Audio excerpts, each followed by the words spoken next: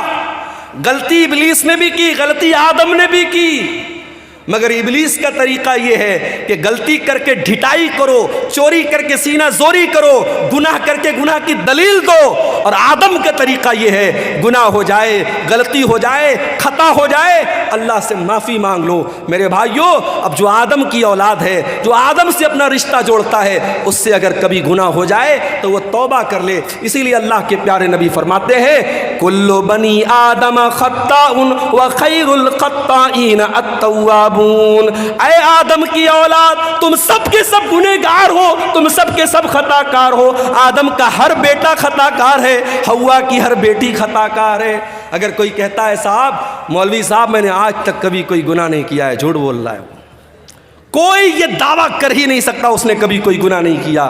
ہر انسان کے دامن پہ کچھ نہ کچھ دھبے ضرور ہیں میرے بھائی، یہ الگ بات ہے کسی کے دھبے نظر آتے ہیں اور کوئی چمکیلا کپڑا پہن کے اور وائٹ کلر کا کرتا پہن کے اور بہترین ٹوپی لگا کے نکلتا ہے، اس کا کپڑا اور اس کا اجلا کپڑا اس کے دامن کے سیاہ اس کے کارناموں کو چھپا لیتا ہے، مگر دامن سب کا گندا ہے میرے پیارے بھائیوں۔ اللہ کے نبی کہہ رہے ہیں آدم کے تمام بیٹے خطا کار ہیں، لیکن ہاں سب سے بہترین خطا کار وہ ہے التوابون، جو خوب توبہ کرتا ہو، جو خوب اللہ سے معافی مانگتا ہو۔ میرے پیارے ساتھیوں، گناہ ہو سکتا ہے، گناہ کرنے کے بعد انسان کو توبہ کر لینی چاہیے۔ جانتے ہو گناہوں کی وجہ سے دنیا میں جتنی قومیں تباہ ہوئیں سب گناہ کی وجہ سے تباہ۔ قوم عاد کا نام سنا ہے؟ ارے آج یہ دنیا کی وہ طاقتیں جو غریب مجبوروں کو مار رہی ہیں، بے قصوروں کو مار رہی ہیں، جا کے بتا دو ان سے کبھی دنیا میں کوئی قوم عاد بھی آئی تھی؟ ایسی قوم تھی کہ بڑے بڑے پہاڑوں کو کاٹ کے مکان بناتی تھی، اور قوم عاد کے لوگ کہتے تھے من اشد منا قوہ، ہم سے پاورفل کوئی نہیں ہے، ہم سے طاقتور کوئی نہیں ہے، ہم سے شکتیشالی کوئی نہیں ہے۔ جانتے ہو اللہ نے انجام کیا کیا؟ فَأَمَّا عَادٌ فَأُهْلِكُوا بِالطَّاغِيَةِ، اللہ نے ایسا عذاب بھیجا کہ آسمان سے قوم عاد کے اوپر ایسی چنگھاڑ کی آواز آئی، ایسی آواز آئی، ان آواز کو سن کر کے ان کے کان کے ساتھ ساتھ ان کے دل بھی پھٹ گئے، ان کے کلیجے پھٹ گئے اور وہ وہیں پر مر گئے۔ ایسی آواز آئی آسمان سے، اپنے آپ کو طاقتور کہنے والے قوم عاد، ان کے کلیجے پھٹ گئے اور وہ مرے پڑے رہ گئے۔ وَأَمَّا سَمُودُ وَأَمَّا عَادٌ فَأُهْلِكُوا بِرِيحٍ صَرْصَرٍ عَاتِيَةٍ سَخَّرَهَا عَلَيْهِمْ 7 لَيَالٍ و8 أَيَّامٍ حُسُومًا فَتَرَى الْقَوْمَ فِيهَا سَرَعًا۔ قوم سمود کے اوپر عذاب آیا، آسمان سے آواز آئی، اور قوم عاد کے اوپر کیا عذاب آیا؟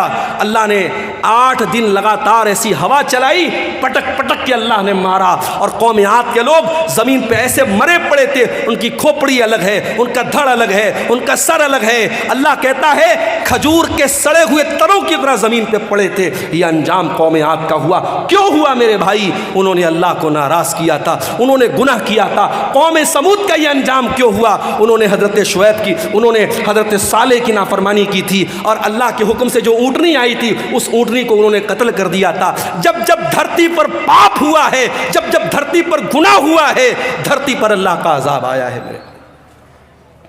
اور آگے بڑھیے، حضرت لوط علیہ السلام کی قوم کی حالت دیکھیے، یہ آنے والے مسافروں کو لوٹ لیا کرتے تھے، یہ ڈاکہ ڈالا کرتے تھے، اور یہ اپنی عورتوں کے بجائے مرد کے ساتھ اپنی شہوت پوری کرتا تھا، مرد سے جسمانی تعلق قائم کرتا تھا، یہ اغلام بازی کیا کرتے تھے، یہ لونڈے بازی کیا کرتے تھے، یہ مرد کے ساتھ ناجائز کام کیا کرتا تھا۔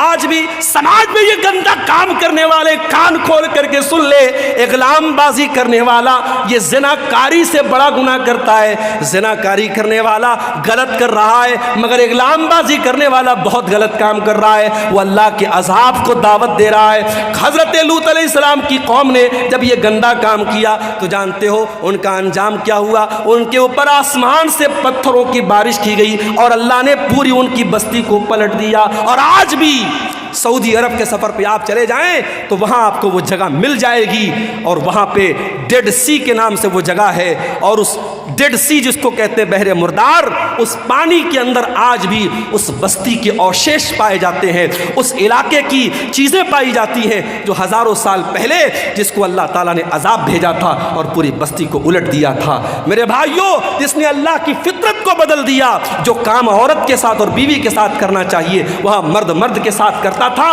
اللہ نے اس کی سزا کیا دی؟ اللہ نے آسمان سے پتھر برسایا اور پوری بستی کو الٹ دیا۔ اور آگے بڑھیے، شعیب علیہ السلام کو دیکھیے، ان کی قوم کیا کرتی تھی؟ 420 کرتی تھی، اپنے ترازو میں ڈنڈی مارا کرتی تھی، اور 1 کلو سامان دینا ہوتا تھا تو 900 گرام دیا کرتی تھی، ناپ تول میں کمی کیا کرتی تھی، 420 کیا کرتی تھی۔ اللہ نے حضرت شعیب علیہ السلام کی قوم پر آسمان سے ایسی بدلی بھیجی، ان کو جب بارش تھم گئی اور گرمی لگنے لگی اور آسمان میں بدلی نظر آئی، ان کو لگا کہ بارش ہوگی، وہ جلدی سے بدلی کے نیچے جا کے کھڑے ہو گئے اور بدلی سے آگ برسنے لگی اور پوری بستی کا کام ختم ہو گیا۔ اللہ تعالیٰ نے ایسا عذاب بھیجا حضرت شعیب کی قوم کے اوپر۔ میرے بھائیوں، اتہاس بتاتا ہے، قوموں کی تاریخ بتاتی ہے، جب جب دھرتی پر اللہ کی نافرمانی ہوئی ہے، گناہ ہوا ہے، اللہ کا عذاب آیا ہے۔ اسی لیے اللہ قرآن کے 20ویں پارے کے لاسٹ میں فرماتا ہے فَكُلًّا أَخَذْنَا بِذَنبِهِ فَمِنْهُمْ مَنْ أَخَذَتْهُ الصَّيْحَةُ وَمِنْهُمْ مَنْ أَرْسَلْنَا عَلَيْهِ حَاصِبًا وَمِنْهُمْ مَنْ خَسَفْنَا بِهِ الْأَرْضَ وَمِنْهُمْ مَنْ أَغْرَقْنَا۔ میرے بندو، ہم نے ہر قوم کو جس کو ہلاک کیا اس کے گناہ کی وجہ سے ہلاک کیا، کسی کے اوپر آسمان سے پتھر برسایا، کسی کے اوپر آسمان سے آواز آئی اور کسی کو زمین میں دھسا دیا اور کسی کو سمندر میں ڈوبا کے مار دیا۔ ایک صاحب تھے، ان کا نام تھا فرعون۔ وہ کیا کرتا تھا؟ بچوں کو مروا دیتا تھا، بچوں کو مروا دیتا تھا۔ اچھا، فرعون کا نام ہم سنتے ہیں کہ بڑا ظالم ہے، اور اسرائیل کا نام آتا ہے تو ہمارے کچھ لوگ یوٹیوب پر اور ٹویٹر پہ کہتے ہیں آئی اسٹینڈ ود اسرائیل، میں اسرائیل کے ساتھ کھڑا ہوں۔ ارے ظالموں، یہ بحث چھوڑ دو، اسرائیل میں ظلم کس کے اوپر ہو رہا ہے، کس کمیونٹی پر ہو رہا ہے، کس قوم پر ہو رہا ہے؟ یہ سوچو، پچھلے چند مہینوں میں غازہ کی سرزمین پر ہزاروں چھوٹے چھوٹے بچے مار دیے گئے، ان کی کٹی پھٹی لاشیں جا کے دیکھ لو میرے بھائی، آپ کے منہ سے نوالا نہ اترے گا، آپ کے حلق سے کھانا نہ اترے گا۔ ارے بچوں کی کیا غلطی ہوتی ہے میرے بھائی؟ بچے تو سب کے پیارے ہوتے ہیں۔ کہیں اسکول ہوتا ہے روڈ پر تو سرکار وہاں پہ بورڈ لگاتی ہے کہ گاڑی دھیرے چلائیے، یہاں بچوں کا اسکول ہے۔ بچوں کے ڈاکٹر کے یہاں جاؤ تو بڑے بڑے وہاں پہ بورڈ لگے رہتے ہیں، keep silent there are children, خاموش رہیے یہاں پر بچے ہیں۔ بچوں سے ہم اتنا پیار کرتے ہیں، بچوں کا اتنا خیال کرتے ہیں۔ میرا پروگرام ہونے والا ہے میرٹھ کی سرزمین پر 17 تاریخ کو، ابھی آج وہاں سے فون آیا کہ پرمیشن نہیں ملا۔ میں نے کہا کیوں نہیں ملا؟ بولے 18 تاریخ کو ایگزام ہونے والا ہے اور پرشاسن نے کہا کہ ہم آپ کو پرمیشن نہیں دے سکتے، بچوں کو رات میں ایگزام کی تیاری کرنا ہوگا، آپ لاؤڈ اسپیکر لگائیں گے، بچے تیاری نہیں کر پائیں گے۔ اتنا بچوں کا لوگ خیال کرتے ہیں. ہزاروں لاکھوں بچے مار دیے گئے, ان کی لاشیں بے گور و کفن پڑی ہے میرے بھائیوں, اور آج دنیا اس کا سپورٹ کر رہی ہے. ایک فرعون, اس کو لوگ گالی دیتے بڑا ظالم تھا. ارے فرعون تو بچوں کو مرواتا تھا, بچیوں کو نہیں مرواتا تھا. اس کو کسی نے بتایا تھا کہ تیری حکومت میں ایک بچہ پیدا ہوگا جو آگے چل کے تیری حکومت کو ختم کر دے گا. اپنے آپ کو رب کہتا تھا, اپنے آپ کو خدا کہتا تھا, مگر اتنا بزدل تھا. جب اس کو بتایا کسی جوتشی نے کہ تیری حکومت میں ایسا بچہ پیدا ہوگا, اس نے آرڈر دے دیا, سارے بچوں کو مروانے کا آرڈر دے دیا. مگر اللہ کی قدرت دیکھو میرے بھائی کہ اس نے اتنے بچوں کو مروایا, مگر حضرت موسیٰ علیہ السلام کو اللہ کو بچانا تھا.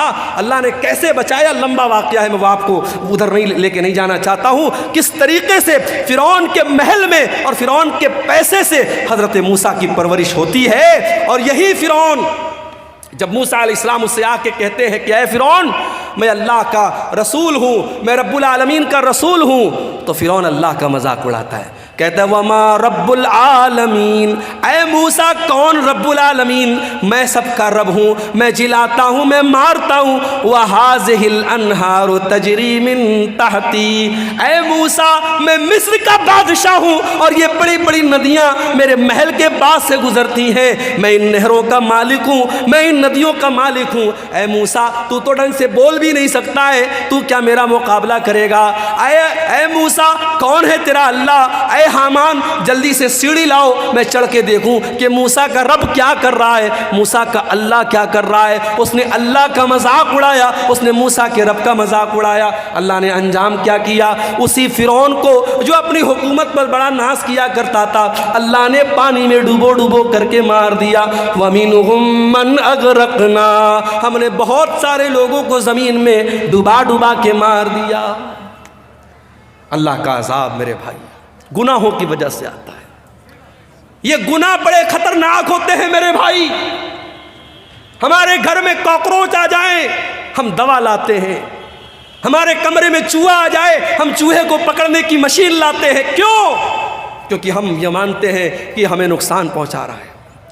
یہ چوہے ہمارے کھانے پینے کی چیزوں کو کتر جائیں گے, ہمارے کپڑوں کو برباد کر دیں گے, ہم ان کے لیے انتظام کرتے ہیں. میرے بھائی ہم چوہوں کو بھگانے کا انتظام کرتے ہیں, ہم کیڑوں کو بھگانے کا انتظام کرتے ہیں, ہم مچھروں کے لیے مچھردانی کا انتظام کرتے ہیں. اور دنیا کی سب سے خطرناک چیز ہے گناہ. ہم گناہ سے بچنے کی کوئی کوشش نہیں کرتے. سب سے خطرناک چیز ہے گناہ میرے بھائی. اور جانتے ہو گناہ کا اثر باڈی پر بعد میں پڑتا ہے, گناہ کا اثر سب سے پہلے دل پر پڑتا ہے. اور نوٹ کر لو میری بات, میں نوجوانوں سے کہنا چاہتا ہوں کبھی خوبصورتی پر ناز مت کرنا, کبھی اپنے حسن پر ناز مت کرنا. اللہ کو خوبصورتی اور حسن سے مطلب نہیں ہے, اللہ کو تمہارے دل سے مطلب ہے. ان اللہ لا ينظر الى صورکم واجسامکم, اللہ کے نبی فرماتے ہیں اللہ تمہارے چہروں کو نہیں دیکھتا ہے, اللہ تمہارے جسم کو نہیں دیکھتا ہے, اللہ تمہارے دل کو دیکھتا ہے. اسی لیے اللہ کے نبی فرماتے ہیں انسان کی باڈی میں, انسان کے شریر میں ایک حصہ ایسا ہے اذا صلحت صلح الجسد کلہ, اگر وہ صحیح ہے تو انسان کی باڈی صحیح ہے, اگر وہ گڑبڑ ہے تو انسان کی باڈی گڑبڑ ہے. الا وہی القلب, اللہ کے نبی اپنے سینے کی طرف اشارہ کر کے فرماتے ہیں او لوگوں وہ دل ہے, وہ دل ہے, وہ دل ہے. دل کا درست ہونا بڑا ضروری ہے. قیامت کے دن اللہ یہ نہیں پوچھے گا تم فیئر اینڈ لولی لگاتے تھے کہ نہیں لگاتے تھے, فیئر اینڈ ہینڈسم لگاتے تھے کہ نہیں لگاتے تھے, تم فیس واش سے اپنا منہ دھلتے تھے کہ نہیں دھلتے تھے, میری بہنوں تم کتنی دیر میک اپ کرتی تھی آئینے کے سامنے کھڑے ہو کر کے. اللہ یہ نہیں پوچھے گا, اللہ کیا تو دل دیکھا جائے گا. اسی لیے ابراہیم علیہ السلام دعا کرتے ہیں اے پروردگار ولا تخزنی یوم یبعثون یوم لا ينفع مال ولا بنون الا من اتى اللہ بقلب سلیم. اے اللہ مجھے تو قیامت کے دن رسوا نہ کرنا, مجھے تو قیامت کے دن ذلیل نہ کرنا. اے اللہ قیامت کے دن نہ مال کام آئے گا نہ اولاد کام آئے گی. اے اللہ قیامت کے دن تو وہی کامیاب ہوگا جو صاف ستھرا دل لے کر کے آئے گا. جب انسان گناہ کرتا ہے تو دل ناپاک ہو جاتا ہے, دل گندا ہو جاتا ہے. سب سے پہلے دل پر اثر پڑتا ہے. اسی لیے قرآن کا پہلا پارہ اٹھاؤ. اللہ تعالیٰ جب یہودیوں کے گناہوں کا تذکرہ کرتا ہے، جب یہودیوں کی نافرمانیوں کا تذکرہ کرتا ہے، تو اللہ کیا فرماتا ہے؟ ثم قست قلوبکم من بعد ذالک فہی کالحجارۃ او اشد قسوا.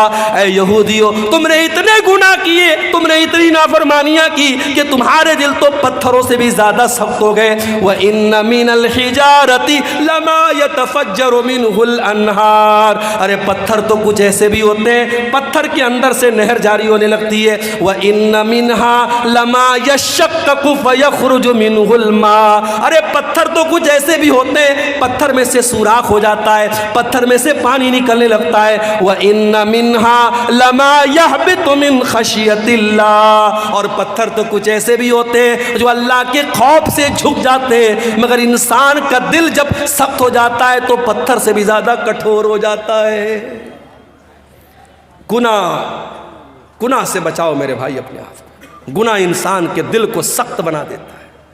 اور یاد رکھو، جب گناہ کرتے کرتے انسان کا دل سخت ہو جاتا ہے، پھر عبد الغفار صاحب 1.5 گھنٹے تقریر کریں، مولانا جرجیت صاحب 2 گھنٹے تقریر کر لیں، مولانا معراج ربانی صاحب 3 گھنٹے تقریر کر لیں، کوئی دنیا کا بڑا سے بڑا عالم آ جائے اور تقریریں کرتا رہے، دل کی دنیا نہیں بدلتی ہے، کیونکہ دل کالا ہو چکا ہے میرے پیارے بھائی.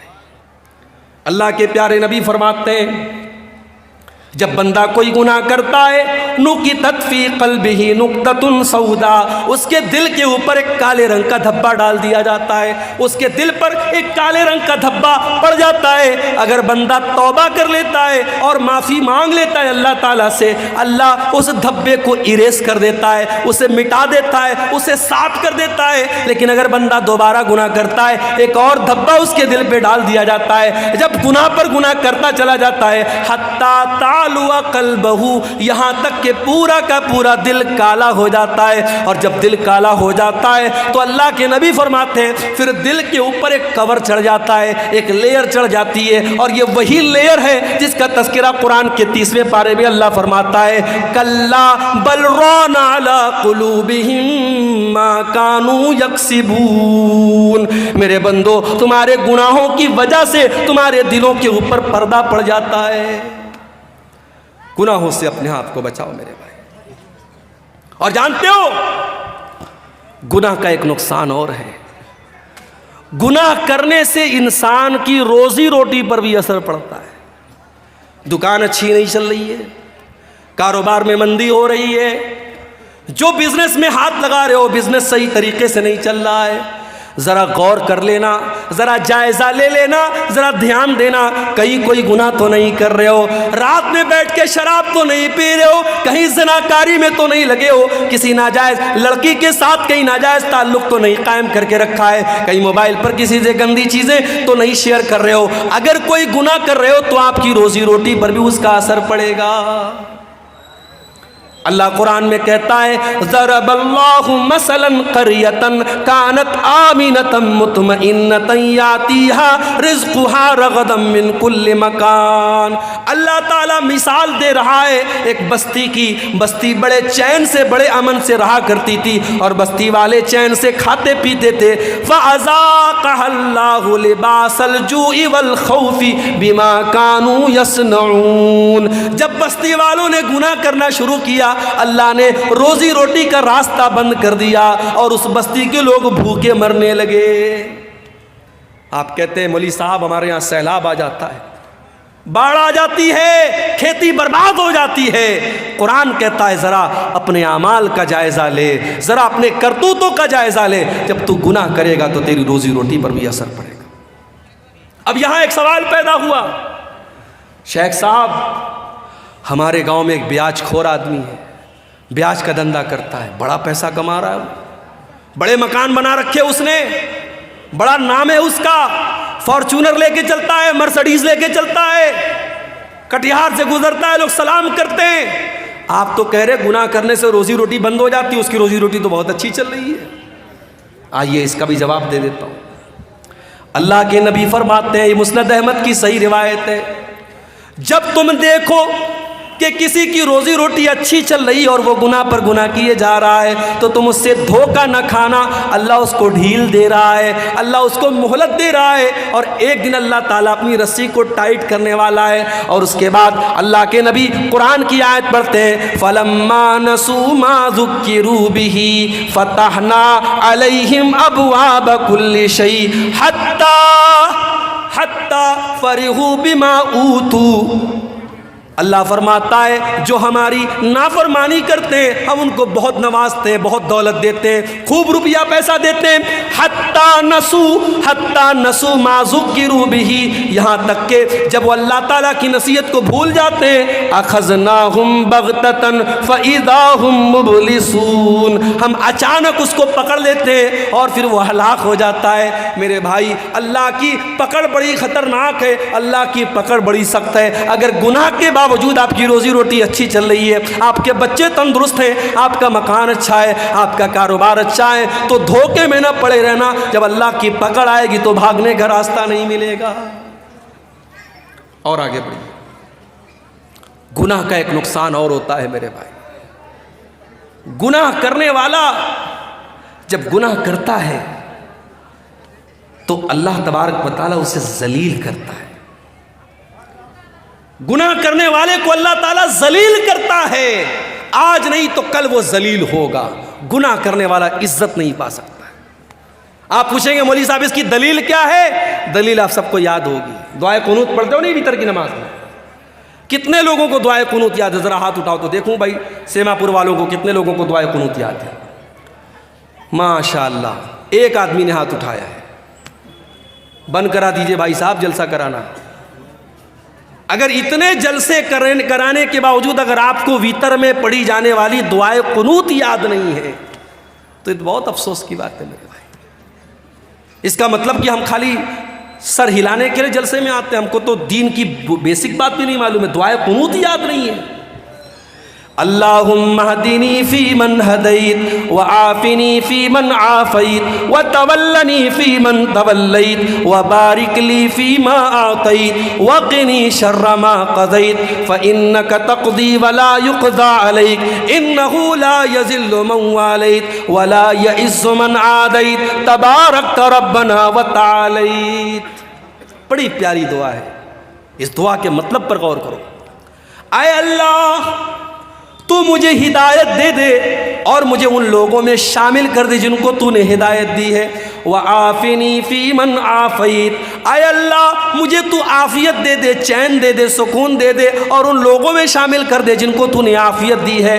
وتولنی فی من تولیت, اور اے اللہ تو جس سے محبت کرتا ہے, تو جس کو دوست بناتا ہے, اے اللہ ان لوگوں میں تو مجھ کو بھی شامل کر دے. وبارک لی فی ما اعطیت, اے اللہ تو نے جو دیا ہے اس میں تو مجھ کو برکت دے دے. وقنی شر ما قضیت, اور اے اللہ جو تو فیصلہ کرتا ہے اپنے فیصلے میں کوئی اگر ایسا فیصلہ ہے جو میرے حق میں برا ہے, اے اللہ تو اس سے بچا لے. فَإِنَّكَ تَقْضِي وَلَا يُقْضَى عَلَيْكَ, اے اللہ سب کا فیصلہ تو کرتا ہے, تیرا فیصلہ کوئی نہیں کر سکتا ہے. إِنَّهُ لَا يَذِلُّ مَن وَالَيْتَ, اے اللہ تو جس سے دوستی کر لے, تو جس سے محبت کر لے, اے اللہ وہ انسان کبھی ذلیل نہیں ہو سکتا.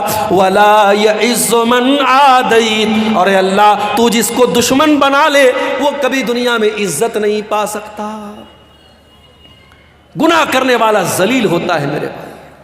وَمَن يُهِنِ اللَّهُ فَمَا لَهُ مِن مُكْرِمٍ, اللہ تعالیٰ جس کو ذلیل کر دے اسے دنیا میں کوئی عزت دینے والا نہیں ہے. گناہ کی وجہ سے انسان ذلیل ہوتا ہے. گناہ کا ایک نقصان اور ہے, گناہ کرنے والے کی زندگی میں پیسہ آ سکتا ہے, دولت آ سکتی ہے, شہرت آ سکتی ہے, نام کما سکتا ہے, مگر سکون کبھی نہیں آ سکتا ہے.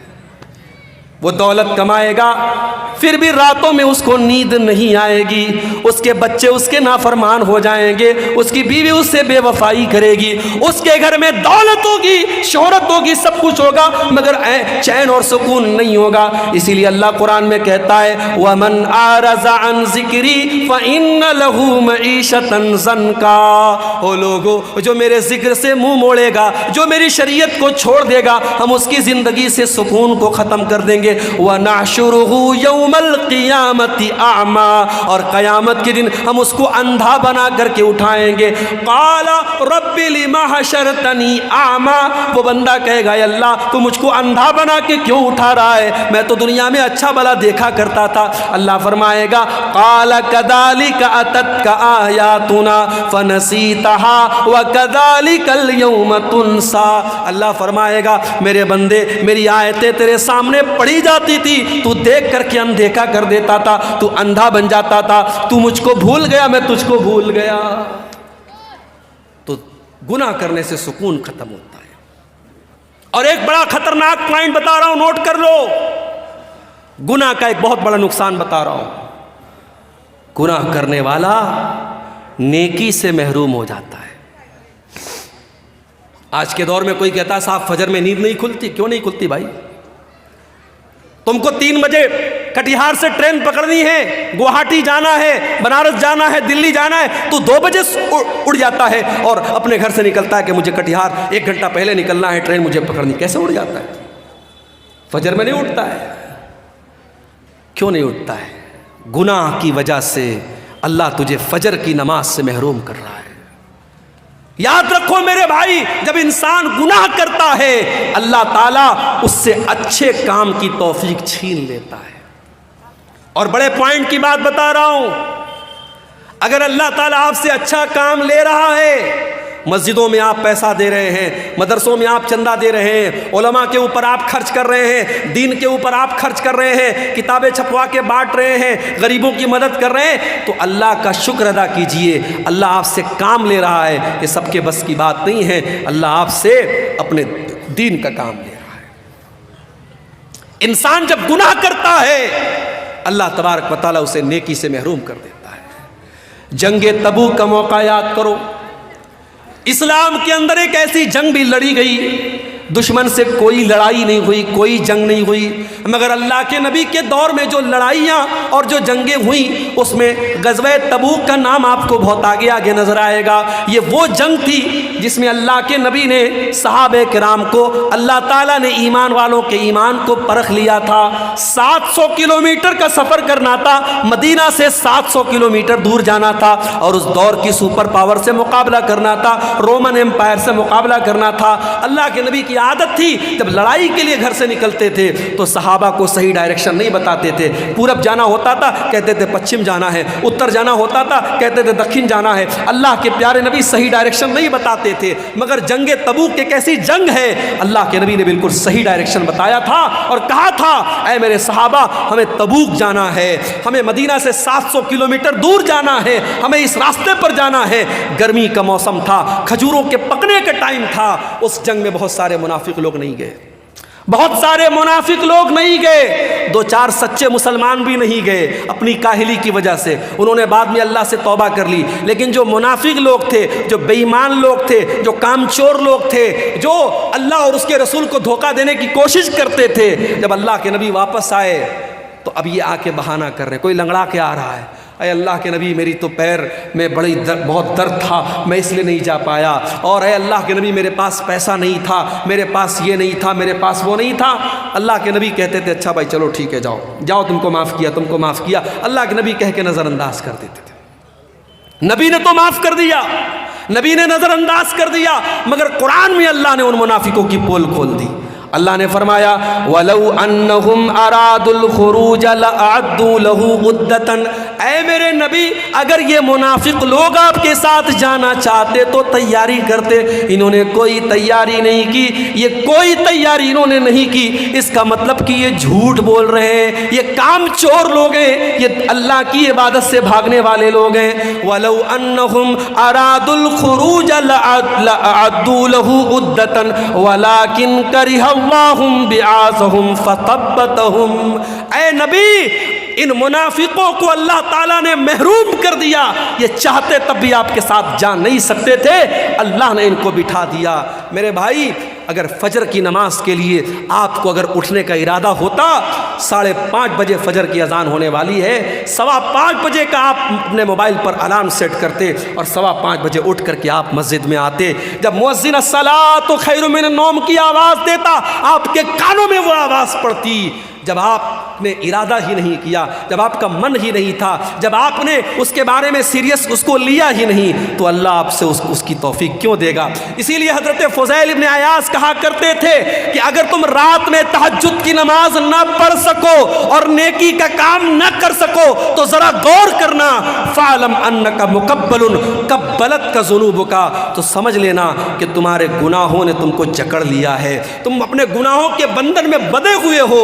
میرے بھائیوں اپنے آپ کو گناہوں کے بندھن سے مکت کرو، جب تک گناہوں کے بندھن میں ہم بندھے رہیں گے اللہ تعالیٰ نیکی کی توفیق ہم کو نہیں دے گا۔ اب 2-3 چیزیں اور بیان کر کے بات ختم کر رہا ہوں۔ گناہ کرنے والا جب گناہ کرتا ہے، نوٹ کر لو میری بات، گناہ کرنے سے دشمنی بڑھتی ہے، نفرت بڑھتی ہے۔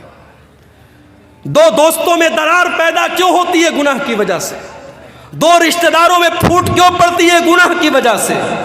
اللہ کے نبی فرماتے ما تباد اسنانی، جب 2 لوگ ایک دوسرے سے محبت کرتے ہیں، جب 2 لوگ ایک دوسرے سے دوستی کرتے ہیں، تعلق قائم کرتے ہیں، جب 2 لوگ ایک دوسرے سے محبت کرتے ہیں، ان کے درمیان نفرت تب پیدا ہوتی ہے جب دونوں میں سے کوئی ایک اللہ کو ناراض کرتا ہے، جب کوئی گناہ کا کام کرتا ہے تو دوستی ٹوٹ جاتی ہے۔ ایک مثال دوں آپ کو، رمضان آنے والا ہے، رمضان کے اندر ایک رات ہے شب قدر۔ ایک رات کی فضیلت یہ ہے 1000 مہینوں سے بہتر ہے۔ 1000 مہینے میں کیلکولیٹ کرو گے کیلکولیٹر پر 84 سال۔ کیا مطلب؟ ایک رات میں قرآن پڑھو گے ثواب ملے گا 84 سال قرآن پڑھنے سے بھی زیادہ۔ ایک رات نماز پڑھو گے 84 سال نماز پڑھنے سے زیادہ ثواب ملے گا۔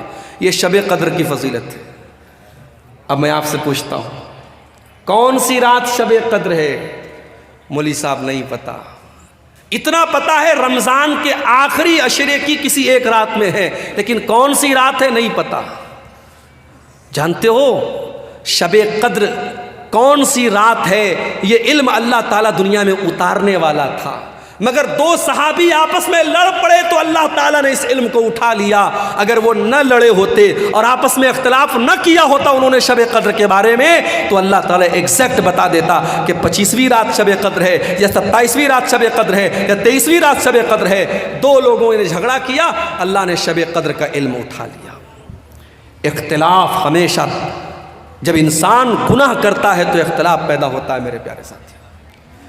اسی لیے اللہ کے نبی جب نماز کھڑی ہوتی تھی صحابہ کرام سے کہا کرتے تھے اقیموا صفوفکم، اے میرے صحابہ نماز صحیح کر لو، صفیں درست کر لو، اے میرے صحابہ اپنی صفوں کو درست کر لو، لتقیمن صفوفکم او لیخالفن اللہ بین قلوبکم، اے میرے صحابہ تم اپنی صفوں کو سیدھا نہیں کرو گے تو اللہ تعالیٰ تمہارے دلوں کے بیچ میں دوری پیدا کر دے گا۔ یعنی ایک سنت آپ چھوڑیں گے نماز کے اندر، اگر سب کو سیدھا نہیں کریں گے اور قدم سے قدم اور کندھے سے کندھا ملا کے کھڑے نہیں ہوں گے تو اللہ تعالیٰ دل میں دوری پیدا کر دے گا۔ اور آج دوری پیدا ہو گئی ہے میرے بھائی۔ ویڈیو دیکھا آپ نے فیس بک کے اوپر، یوٹیوب کے اوپر ویڈیو آ گیا ہے، ایک مسلمان کو چند نوجوان پکڑتے ہیں، جیسے آج کل بہت سارے مسلمانوں کو موب لنچنگ کے لیے پکڑ کے ان سے نعرے لگوائے جاتے ہیں۔ ایک مسلمان کو پکڑ کے کہتے ہیں تو بتا اعلیٰ حضرت کو مانتا ہے کہ نہیں مانتا ہے، تو بتا تو فلاں فلاں کو کافر مانتا ہے کہ نہیں مانتا ہے۔ اس کے منہ سے زبردستی یہ نعرہ نکلواتے ہیں اور تب اس کو جانے دیتے ہیں یہ مسلمان کے ساتھ کر رہا ہے۔ ایک مسلک کا عالم گرفتار ہوتا ہے دوسرے مسلک کا کہ لوگ خوشی مناتے ہیں کہ چلو اچھا ہوا دوسرے مسلک کا عالم گرفتار ہوا.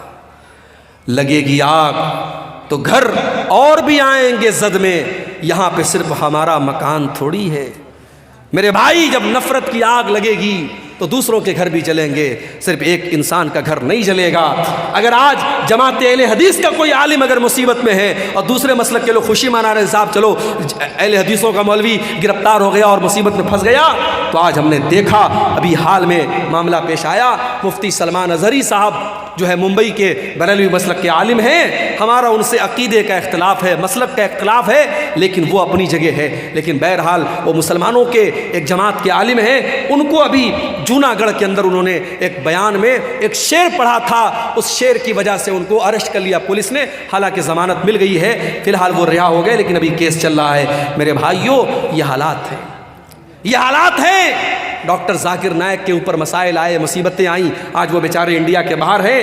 ان کو لے کر کے کتنے لوگوں نے بڑی خوشی منائی کہ چلو بھائی ڈاکٹر ذاکر نائک اریسٹ ہو گئے، باہر چلے گئے اور انڈیا سے باہر چلے گئے. لوگوں نے خوشی منائی، ان کا ادارہ بند ہو گیا، ان کا اسکول بند ہو گیا، ان کا چینل بینڈ کر دیا، لوگوں نے خوشی منائی تھی. میرے پیارے ساتھیوں، یہ آپس میں نفرت اور عداوت کیوں پیدا ہوتی ہے؟ جب انسان گناہ کرتا ہے، گناہوں کی وجہ سے انسان کے دل میں دوریاں پیدا ہوتی ہیں. اور جانتے ہو ایک نقصان اور ہے گناہ کا. جب انسان گناہ کرتا ہے تو اس کے بیوی اور بچوں کے اخلاق پر بھی اثر پڑتا ہے. بچے نافرمان کیوں ہیں؟ بیوی نافرمان کیوں ہے؟ کبھی غور کرنا. باپ گٹکھا کھا رہا ہے، باپ بیڑی پی رہا ہے، باپ سگریٹ پی رہا ہے، باپ شراب پی رہا ہے، اور یہ امید کرتا ہے میرا بیٹا 5 ٹائم کا نمازی ہو سکتا ہے، پاسبل ہے. لیکن اگر باپ اگر بدچلن ہے تو اولاد بھی بدچلن ہوگی. میرے بھائی اگر ماں بدچلن ہے تو بیٹیاں بھی بدچلن ہوگی. ماں باپ کا اثر پڑتا ہے بچوں کے اوپر. اس لیے اگر چاہتے ہو ہمارے بچے صحیح ہو جائیں، ہماری بیٹیاں صحیح ہو جائیں، تو اپنے اخلاق اور کردار کو ہمیں اچھا بنانا پڑے گا. جب تک ہم گناہوں سے نہیں بچیں گے ہماری اولاد کی اللہ تعالیٰ ان کی اصلاح نہیں کرے گا. اسی لیے قرآن ہم سے یہ کہتا ہے اپنی اولاد کو بھی جہنم کی آگ سے بچانے کی فکر کرو اور اپنے آپ کو بھی جہنم کی آگ سے بچانے کی فکر کرو. یا ایھا الذین آمنوا قوا انفسکم واہلیکم نارا، اے ایمان والو اپنے آپ کو اور اپنے گھر والوں کو جہنم کی آگ سے بچاؤ. اب یہ تو ہو گئے گناہوں کے نقصانات. اب تقریر کا آخری پوائنٹ کہ وہ کیا طریقہ ہے جس سے ہم گناہوں سے بچ جائیں. کیا ایسا کرے ہم کہ ہم گناہوں سے بچ جائیں؟ قرآن ہمیں طریقہ بتاتا ہے. اقم الصلاۃ طرفی النہار وزلفا من اللیل، نماز قائم کرو دن کے دونوں کنارے پر. فجر کی نماز بھی قائم کرو اور مغرب کی نماز بھی قائم کرو. دن کے دونوں کناروں پر نماز قائم کرو. وزلفا من اللیل، اور رات کے کچھ حصے میں بھی نماز قائم کرو، یعنی عشاء کی نماز بھی پڑھو. یا 3 نمازوں کا ذکر ہوا، حالانکہ نماز 5 ٹائم کی ہے. اللہ کہہ رہا ہے دن کے دونوں حصے پہ نماز قائم کرو اور رات کے حصے میں نماز قائم کرو. ان الحسنات یذہبن السیئات، کیونکہ نیکی کرنے سے گناہ مٹ جاتے ہیں. جب آپ نماز کی پابندی کریں گے آٹومیٹک بہت سارے گناہوں سے بچیں گے. ہمارے بہت سارے نوجوان میں جانتا ہوں انٹرنیٹ کا دور ہے، موبائل پر گندی چیزیں دیکھ رہے ہیں، گندی عادتوں میں پڑے ہوئے ہیں. کبھی کبھی میرے پاس واٹس ایپ پر ایسے نوجوانوں کا میسج بھی آتا ہے، شیخ صاحب ایک گندی عادت میں پڑا ہوا ہوں، دعا کر دیجئے میرے لیے، اللہ مجھے اصلاح، مجھے کوئی طریقہ بتا دیجئے. طریقہ میں قرآن کا آپ کو بتاتا ہوں، قرآن کا طریقہ آپ کو بتاتا ہوں. اقم الصلاۃ ان الصلاۃ تنہی عن الفحشاء والمنکر، نماز قائم کرو، بے شک نماز آپ کو بے حیائی سے اور برائی سے روکے گی. بے حیائی اور برائی سے نماز روکے گی. میرے بھائی جب آپ نماز کی پابندی کریں گے آٹومیٹک بہت ساری گندگی سے، آپ شراب پینے والا اگر شراب بھی پی رہا اور نماز بھی پڑھ رہا ہے، دونوں ایک ساتھ نہیں چل سکتے. جب نماز کی پابندی کرے گا تو شراب کے اڈے پر نہیں جائے گا. جب وہ اپنے دل میں یہ طے کر لے گا مجھے 5 ٹائم نماز پڑھنا ہے، جب دوست لوگ کہیں گے چلو شراب کے اڈے پہ چلو، کہے گا نہیں یار شراب پی لوں گا تو عشاء کیسے پڑھوں گا، فجر کیسے پڑھوں گا، شراب کی عادت چھوٹ جائے گی. موبائل پر گندی چیزیں دیکھ کر کے اپنے آپ کو جو انسان ناپاک کر لیتا تھا، جب اسے اس بات کی چنتا ہوگی مجھے صبح فجر کی نماز پڑھنی ہے، وہ موبائل کو بند کر دے گا، اپنے آپ کو دور کرے گا، نہیں مجھے فجر کی نماز پڑھنی ہے۔ اپنے دل میں یہ عہد کر لو میرے نوجوان ساتھیوں، اگر اس گندگی سے اپنے آپ کو بچانا چاہتے ہو، اپنے دل میں یہ عہد کر لو مجھے نماز کی پابندی کرنا ہے۔ اور ایک چیز اور بتا دیتا ہوں آپ کو، کبھی آپ نے دیکھا ہوگا کیمرہ لگا ہوتا ہے ایئرپورٹ پر، کٹیہار اسٹیشن پہ بھی لگا ہوا ہے، پٹنہ اسٹیشن پر بھی لگا ہوا ہے، بڑے بڑے مال میں لگا ہوتا ہے۔ کیمرہ کیوں لگا رہتا ہے؟ اس کیمرے کا نام کیا ہوتا ہے؟ CCTV camera, security camera. اس کیمرے کا مقصد کیا ہوتا ہے؟ چور چوری کرنے کے پہلے سوچ لے تیری ریکارڈنگ ہو رہی ہے، کسی لڑکی کو چھیڑنے والا سوچ لے تیری تصویر آ رہی ہے کیمرے کے اندر۔ کیمرہ کا ڈر چور کو خبردار کر دیتا ہے، چھیڑنے والے کو خبردار کر دیتا ہے، نہیں غلط کام مت کرنا، کیمرہ ریکارڈ کر رہا ہے۔ دنیا کے کیمرے سے ڈرنے والوں، اللہ کا کیمرہ بھی آن ہے 24 گھنٹے، اللہ کی نظر تمہارے اوپر 24 گھنٹے ہیں، اللہ کے فرشتے اپنے کیمرے میں سب ریکارڈ کر رہے ہیں، اور اللہ کا کیمرہ کبھی آف ہونے والا نہیں ہے۔ وَإِنَّ عَلَيْكُمْ لَحَافِظِينَ كِرَامًا كَاتِبِينَ يَعْلَمُونَ مَا تَفْعَلُونَ، میرے کرامن کاتبین تمہاری ایک ایک ایکٹیویٹی کو ریکارڈ کر رہے ہیں، ایک ایک عمل کو لکھ رہے ہیں۔ ما یلفظ من قول الا لدیہ رقیب عتید، بندہ جب اپنے منہ سے کوئی لفظ بھی نکالتا ہے فرشتے اس کو بھی ریکارڈ کرتے ہیں۔ میرے پیارے ساتھیوں، جب یہ دل میں ڈر پیدا ہوگا، اللہ کا کیمرہ سب ریکارڈ کر رہا ہے، انسان گناہوں سے بچے گا۔ اور گناہوں سے بچنا ہے تو تیسرا کام یہ کرو، قرآن سے اپنا تعلق جوڑ دو۔ قرآن کے اندر یہ کمال ہے کہ قرآن پڑھنے والا جب قرآن سے اپنا تعلق جوڑتا ہے، اللہ کے کلام کا نور اسے گناہوں سے بچاتا ہے۔ وَنُنَزِّلُ مِنَ الْقُرْآنِ مَا هُوَ شِفَاءٌ وَرَحْمَةٌ، یہ قرآن لوگوں کے لیے شفا ہے اور یہ قرآن لوگوں کے لیے رحمت ہے۔ قرآن میں بخار کا علاج نہیں ہے، قرآن میں زکام کا علاج نہیں ہے، قرآن میں ہماری روح کی بیماریوں کا علاج ہے۔ قرآن ہمارے روح کی جو بیماریاں ہوتی ہیں، جو گناہوں کی بیماریاں ہوتی ہیں، قرآن ہماری روح کی بیماریوں کا علاج کرتا ہے۔ قرآن کی تلاوت پابندی سے کرو میرے بھائی۔ آج کے دور میں تو موبائل موجود ہے، موبائل پر قرآن کا ایپ ڈاؤن لوڈ کر لو، ڈیلی کوشش کرو آدھا پارہ، 1 پارہ، 1.5 پارہ، 2 پارہ، جتنی اللہ آپ کو توفیق دیتا ہے ڈیلی قرآن کی تلاوت کرو، بہت سارے گناہوں سے آپ بچو گے۔ اور تیسرا کام بتا رہا ہوں، نوٹ کر لو، الصدقۃ تطفئ غضب الرب، صدقہ خیرات کرنے سے اللہ تعالیٰ کی ناراضگی دور ہوتی ہے۔ اپنی عادت بنا لو، زکوٰۃ تو جو دینا ہے 1 لاکھ روپیہ اللہ نے مجھے دیا، مجھے 2,500 زکوٰۃ دینا ہے، 1 کروڑ دیا ہے 2.5 لاکھ دینا ہے، وہ تو زکوٰۃ ہے۔ صدقہ خیرات، نوکری کرنے والا ایک اپنے اوپر پابندی کر لے، 50,000 روپیہ نوکری میں تنخواہ مل رہی ہے، 50,000 بہت ہوتا ہے، ہر مہینے 500 روپیہ میں صدقہ کروں گا۔ زکوٰۃ جو سال میں دیتا ہوں وہ الگ ہے، صدقہ کروں گا۔ دکاندار ہے، دکان پر ڈیلی 1000 کی بکری کرتا ہے، طے کر لے 1000 کی بکری ہو رہی ہے، 50 روپیہ روز صدقہ کروں گا۔ صدقہ کرنے کو اپنی زندگی کی عادت بنا لو۔ اور میں اپنا پرسنل ایکسپیرینس آپ کو بتا رہا ہوں، بہت ساری مصیبتوں کو اللہ ٹال دے گا، بہت سارے گناہوں سے بچائے گا، بہت سارے ایکسیڈنٹ سے اللہ تعالیٰ آپ کو بچائے گا۔ میں نے زندگی میں تجربہ کیا ہے، صدقہ خیرات کرنے سے اللہ تعالیٰ بہت سارے مصیبتوں سے اور گناہوں سے ہمیں بچاتا ہے میرے بھائی۔ اور پھر بھی اگر گناہ ہو جائے توبہ کر لو میرے بھائی۔ وَمَن لَّمْ يَتُبْ فَأُولَٰئِكَ هُمُ الظَّالِمُونَ، جو توبہ نہیں کرے گا وہ بہت بڑا ظالم ہے، توبہ کرنے والا ظالم نہیں ہے۔ تو لوگ، ایک کہاوت ہے کہ صبح کا بھولا شام کو لوٹ آئے تو اسے بھولا نہیں کہتے۔ اگر کوئی سدھر جائے تو لوگ کہتے ہیں یار سدھر گیا، مگر جو سدھر جائے، جو سچی توبہ کر لے، اللہ کا قانون نرالا ہے، اللہ کی رحمت نرالی ہے۔ جو سچے دل سے توبہ کر لے اس کا انجام کیا ہوگا؟ فَأُولَٰئِكَ يُبَدِّلُ اللَّهُ سَيِّئَاتِهِمْ حَسَنَاتٍ، جو سچے دل سے توبہ کرے گا اللہ تعالیٰ اس کے گناہوں کو نیکیوں میں بدل دے گا۔ کل تک اس نے جتنے گناہ کیے ہیں اللہ اس کے گناہوں کو کنورٹ کر دے گا نیکیوں میں، اس کے نام اعمال میں نیکیاں لکھ دی جائیں گی۔ الا اللہ وحدہ لا شریک لہ واشہد ان محمدا عبدہ ورسولہ۔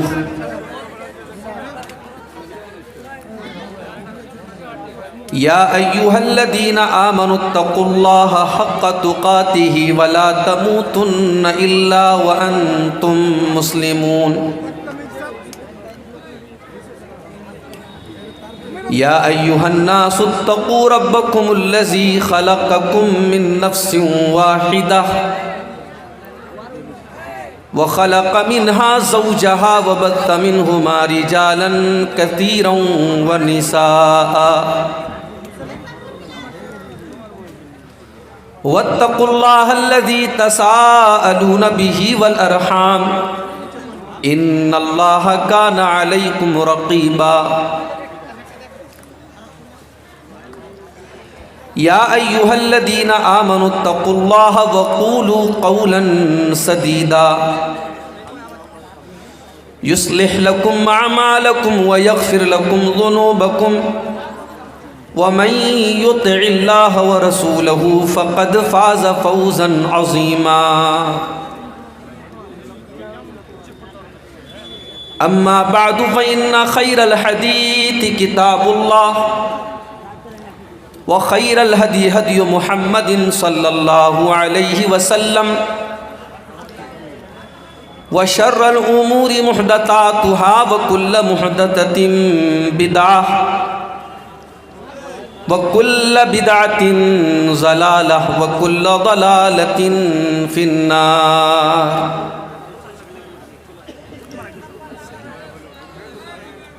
اعوذ باللہ من الشیطان الرجیم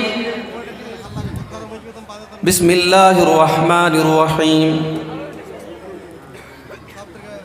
ظہر الفساد فی البر والبحر بما کسبت ایدی الناس لیذیقہم بعض الذی عملوا لعلہم یرجعون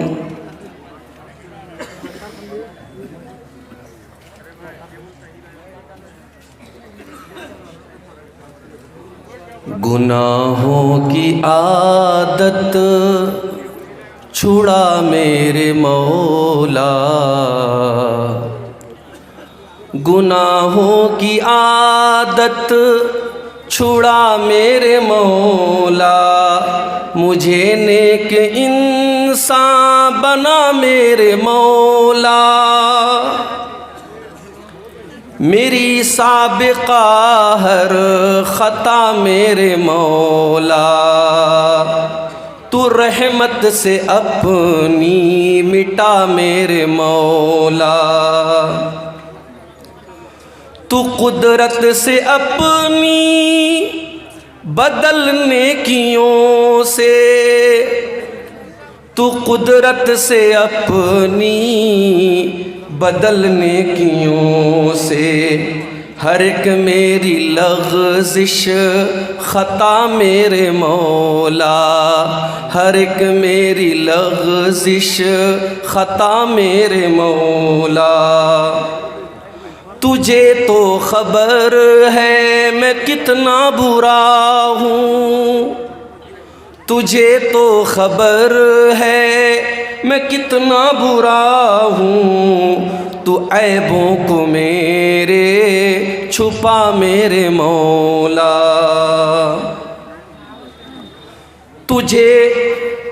تجھے واسطہ اپنی رحمت کا یا رب تجھے واسطہ اپنی رحمت کا یا رب جہنم سے مجھ کو بچا میرے مولا جہنم سے مجھ کو بچا میرے مولا جو رحمت تیری شامل حال ہو تو جو رحمت تیری شامل حال ہو تو ٹھکانہ ہے جنت میرا میرے مولا ٹھکانہ ہے جنت میرا میرے مولا تو مسجود میرا میں ساجد ہوں تیرا تو مسجود میرا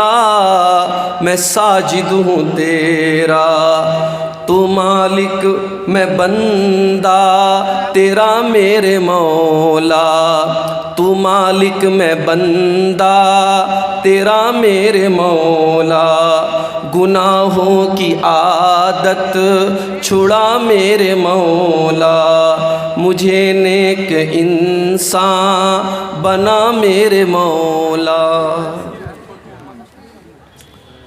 صدر محترم، علماء کرام، محترم بزرگوں، نوجوان ساتھیوں، ماں اور بہنوں، پیارے بچوں، سیما پور کا یہ پروگرام جس کی تیاری مہینوں پہلے سے ہو رہی تھی، بڑی کامیابی کے ساتھ اب تک یہ پروگرام چلا۔ مجھ سے پہلے آپ نے کئی تقریریں سماعت کی، مجھ سے ٹھیک پہلے میرے صوبہ اتر پردیش ہی کی دھرتی سے، اٹاوا کی سرزمین سے، نوجوان خطیب میرے چھوٹے بھائی شیخ عادل ریاضی حفظہ اللہ کا آپ نے موقر خطاب سماعت کیا۔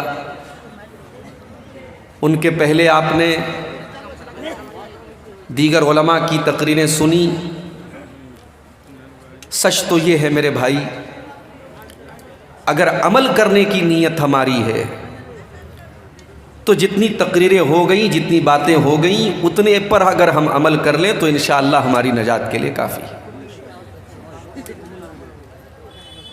مسئلہ یہ ہے ہمارا، ہم سننے کے شوقین ہیں۔ ہر گاؤں میں جلسہ ہو رہا ہے اور ہم اچھی طریقے سے جانتے ہیں کہ ہمارے سیمانچل کے جلسوں کو ہم نے جلسے اور تقریر کے بجائے ایک قسم کی رسم بنا کے رکھا ہے۔ سسرال میں شادی ہو اور داماد نہ آئے چلے گا، اور سسرال میں جلسہ ہو اور داماد نہ آئے نہیں چلے گا۔ لوگ بتاتے ہیں کہ جلسے والے سامعین کے لیے جتنے جانور ذبح کرتے ہیں اس سے کہیں زیادہ جانور گاؤں میں ذبح ہوتے ہیں مہمانوں کے لیے۔ جس گاؤں میں جلسہ ہے اس گاؤں میں سمجھو بھائی ہر گھر میں بڑی رونق ہے، ہر گھر میں مہمان آئے۔ یہاں تک تو چلو ٹھیک ہے، کوئی حرج کی بات نہیں ہے۔ اگر ایک سال میں ایک ایسا دن مل رہا ہے آپ کو ایک دوسرے سے ملنے جلنے کا، اکٹھا ہونے کا، بھائی اپنی بہنوں کو بلا رہا ہے، سسر اپنے داماد کو بلا رہا ہے، نانا اپنے نواسوں کو بلا رہا ہے، کوئی مسئلہ نہیں، کوئی حرج کی بات نہیں۔ مگر اس سے بڑھ کر کے آپ جلسے میں آئے، آپ نے تقریروں کو سنا، ایک کان سے سنا اور دوسرے کان سے اڑا دیا۔ اگر تقریروں کا اور جلسوں کا مقصد صرف انٹرٹینمنٹ کرنا اور تفریح کرنا ہے تو ہم بہت بڑی غلطی کر رہے ہیں میرے بھائی۔ آپ نے 1 گھنٹے کی تقریر شیخ عادل صاحب کی سماعت کی، جتنی دیر اللہ مجھے توفیق دے گا میں تقریر کروں گا، آپ سنیں گے۔ کل قیامت کے دن اللہ تبارک و تعالیٰ کے یہاں آپ سے 2 سوال کیا جائے گا۔ پہلا سوال یہ ہوگا کہ تو نے دین کا علم سیکھا کہ نہیں سیکھا۔ اب دین کا علم سیکھنے کے بہت سارے راستے ہیں، کوئی کتاب پڑھ کے سیکھ رہا ہے، کوئی مدرسے میں جا کر استاذ کے ذریعے سیکھ رہا ہے، اور کوئی بہت پڑھا لکھا نہیں ہے، کتابوں کے پڑھنے کی فرصت نہیں ہے، تقریروں کو سن رہا ہے، یوٹیوب پر سن رہا ہے، موبائل پر سن رہا ہے، جلسوں میں جا کے سن رہا ہے، علم کو حاصل کر رہا ہے۔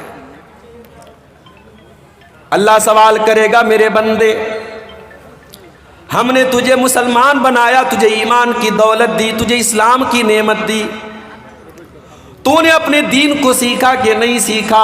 بندہ کہے گا اللہ میں نے بہت سیکھا، ہر جلسے میں جاتا تھا، ہر تقریر کو سنتا تھا، 3 گھنٹے میں پنڈال کے نیچے بیٹھا رہتا تھا، سر ہلا ہلا کے پوری تقریر میں سنا کرتا تھا، اے اللہ میں نے دین کو برابر سیکھا۔ دوسرا سوال ہوگا وَمَاذَا عَمِلَ فِي مَا عَلِمَ، میرے بندے تو نے جو علم حاصل کیا اس علم کے اوپر تو نے عمل کتنا کیا؟ میرے بھائیوں مجھے معاف کرنا، اس سوال کے جواب میں ہم فیل ہو جائیں گے اگر ہم جلسوں کی تقریروں کو ہم نے انٹرٹینمنٹ کا ذریعہ بنایا ہے۔ یہ اہل حدیث کا جلسہ ہے، علماء یہاں قرآن بیان کر رہے ہیں، نبی کی حدیثیں بیان کر رہے ہیں، یہاں آپ کو دین سکھایا جا رہا ہے، اس لیے نہیں کہ آپ ایک کان سے سن کر کے دوسرے کان سے اڑا دیں، اس لیے سکھایا جا رہا ہے تاکہ آپ دین کو سیکھ کر کے اس کے اوپر عمل کریں۔